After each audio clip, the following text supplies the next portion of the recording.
One of the questions off of the 6.7 homework was question 8. And first off, there's just these weird notation things. This should be like 42 degrees west of north and 71 degrees west of north and so on. So for our picture to begin with, we would start with our plane in the middle. And just because I know I'm going northwest, I'm going to give myself some space. We're going the bearing from Phoenix.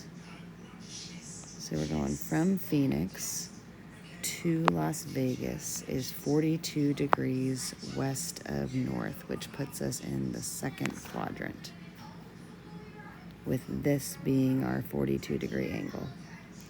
Then it tells us the bearing from Las Vegas to San Francisco is also a northwest bearing, which will go from here. This one is 71 degrees west of north, which then heads out that direction. Let me draw that a little bit better with a black line here maybe. With this angle being 71. So I'll call this out here San Francisco, kind of going into my thing. We are told then the first leg is 259 miles. The second leg is 413. And then we would like to know the direct flight in part A. So from here to here. So the first thing I did in this was, just like the other questions, kind of figure out some pieces of that. So first and foremost, if I know this top piece right here is 71, I know this little piece in here is going to be 19 degrees because they're going to add up to 90. Then I know this piece is obviously 90. And then alternate interior angles tells me if this angle is 42, so is that one.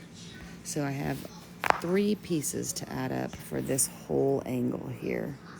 This whole angle would be 19 plus 90, so 109 plus 42 would put me at 151. Then I can use a law of cosines to find side. We'll call this side B. B squared is equal to 413 squared plus 259 squared minus 2 times 413 times 259 times the cosine of 151, which will give us our side B. I'm just going to check my answer to that without actually calculating it here. All right, this gives me that third side is about 651.737 miles, which I'll use then from B. So then B asks me, what is the bearing from Phoenix to San Francisco? So we want to know the bearing to this blue line. So kind of this in here would give me from north to the blue line, because we're going directly from Phoenix to San Francisco, which is my blue line. So I know this piece of it already is 42 degrees, but I don't know this angle in here. I can use a law of sines at this point to find that angle. I'll set up sine of, we'll call that angle P over the opposite side, 413, equals sine of 151 over the side we just found, 651.737. Cross multiplying and solving for angle P gives me that angle in there is 18 degrees. But that is just this piece right here. So when we want to do the bearing to that blue line, we have to say, what is the bearing from north the whole way to that? So that is why our bearing is written as north, and then add the angles together, 60 degrees to the west. On question 9, we are told Chris is taking a walk along a straight road headed east. So in our little quadrant system, Chris is headed out straight east. he decides to leave the road. So he's walking east at this moment. I made him start walking east this way, and then I said right here where he wants to leave, I made myself another little compass so that I could say from that point right there, he walks now on a bearing of 55 degrees east of north on this new little compass. So on this new little compass, 55 degrees east of north sends him this way, with this angle being 55. Then, after walking for 450 meters, he turns right and heads back toward the road. So I'm going to extend the road. He turns right and heads back to the road, ending up 676 meters from where he left it. So from here, we'd like to then find at what angle did Chris turn to head back toward the road, and how many meters did Chris walk. In order to do that, I have to find some other pieces. Like, for example, if this angle from here to here is 55, that then gives me 35 on the inside right here. So I started by finding this opposite side, we'll call it B, using law of cosines. So B squared equals 450 squared plus 676 squared minus 2 times 450 times 676 times cosine of 35 degrees. So this gives me that third side is about 401.377. Now, we're also asked at what angle Chris turned, which I did in a bearing. So I said, here is where Chris turned. Here's a little compass system there. We want to know what angle this new path was. So I said, well, that is between south and east. I need to find this angle in here to know specifically what angle that is at. So I dropped the rest of this down and split it into some triangles. If I know this angle is 35, that makes this one 55. And I can use a law of sines to find this entire angle, so I can subtract 55 to just find this piece in here. So my law of sines would say sine of 35 over my third side I found, 401.377, equals sine of, we'll call this whole angle, angle C, over 676. Now, actually, I should not use a law of sines there because that angle C might be obtuse. So maybe I need to solve for angle A over here first.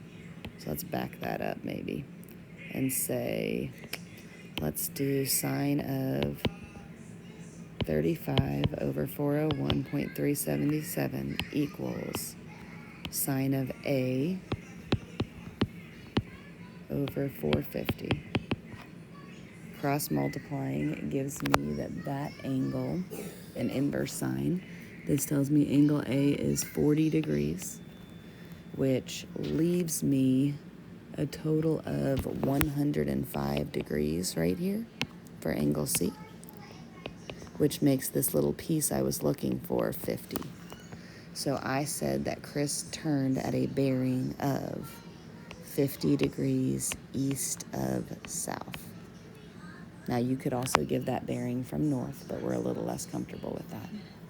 How many meters did Chris walk in part B? I just added up the 401.377 with the 450. And then to find the average, how much time you use distance equals rate times time to figure that out. In question 10, if we have a plane leaving Kittredgeville at a bearing of 24 degrees east of south, I initially sent that plane this direction. with an angle of 24 degrees right here.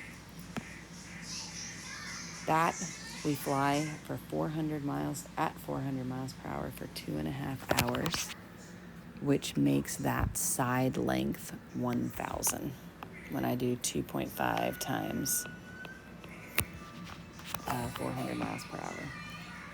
Then right here we make a turn at a bearing of 80 degrees east of south, which puts me in over here where this angle is my 80-degree angle.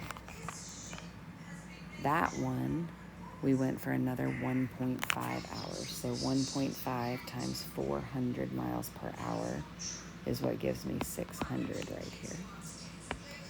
Then we connect our dots here to find our third side. How far is the plane from the starting point would be the third side, similar to the one that we talked about in class.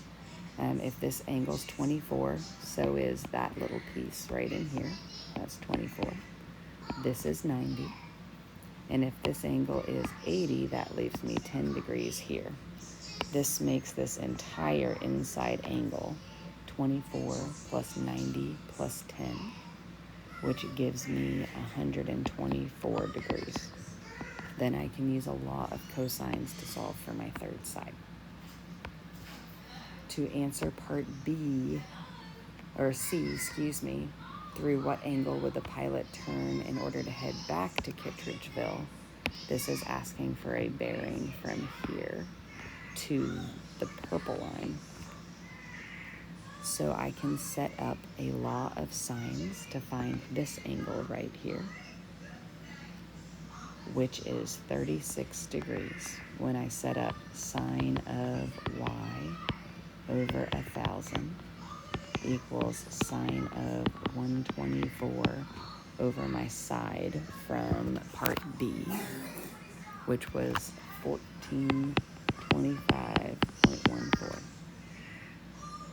If I know this angle is 10, this one is also 10, and this one is now 36, if I know all three of these angles add up to 90 and I subtract 46 from 90, that leaves me 44 degrees right here, which then makes my angle right there. I should not have had 36 on my key there. I would have said that bearing should be,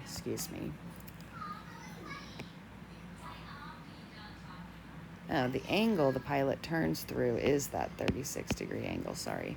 The bearing would be where we use that 44 degrees. 44 degrees west of north. I hope this helps.